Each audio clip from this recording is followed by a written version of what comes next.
তুমি আরেকজনের সাথে চুটিয়ে প্রেম করেছো, তখন ঠিক এইভাবে। ঢাকায় চলচ্চিত্রের আলোচিত সমালোচিত অভিনেতা ও প্রযোজক অনন্ত জলিল। দর্শকরা তাকে চিত্রনায়ক হিসাবে জানলেও তিনি একজন ব্যবসায়ী।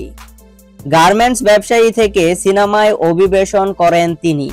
নিজের প্রযোজিত সিনেমার মধ্যে নায়ক হিসাবে আত্মপ্রকাশ করেছেন অনন্ত জলিল। সিনেমা ইন্ডাস্ট্রিতে কাজ করতে এসে পরিচয় হন আফিয়া নুসরাত বর্ষার সঙ্গে। দুইজন জুটি হয়ে প্রায় ১.৫ দশকে ১০টির মতো সিনেমায় কাজ করেছেন। ২০১০ সালে খুঁজ দ্য সার্চ সিনেমায় অভিনয় করেন একসাথে।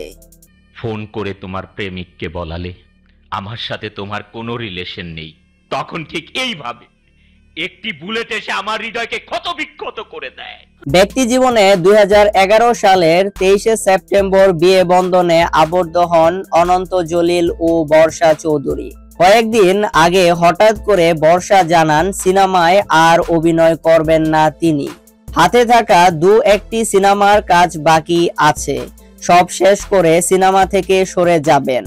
তিনি অবশ্য ছেলেদেরকে নিয়ে ইসলামিক শিক্ষার লেখাপড়ার বিষয়টাও টেনেছেন। অনন্ত জলিল বলেন, আমাদের ২ ছেলে, একজনের বয়স ১০ আর একজনের বয়স ৭। ২ ছেলে রাজধানীর ঢাকার একটি ইংরেজি স্কুলে পড়ালেখা করে, যেখানে ইংলিশের সঙ্গে তারা আরবিও পড়ে। দুপুরের পর ওদের ছুটি হয়। বাসা থেকে খাওয়া দাওয়া করার পর তাদের টিচার আবার আসে। ওরা যেহেতু জেনারেল ও ইসলামী লাইনে পড়ালেখা করছে, ওদের আম্মু সিনেমা করে এটা দেখতে ভালো লাগবে না, কারণ সন্তানরা বড় হয়ে যাচ্ছে।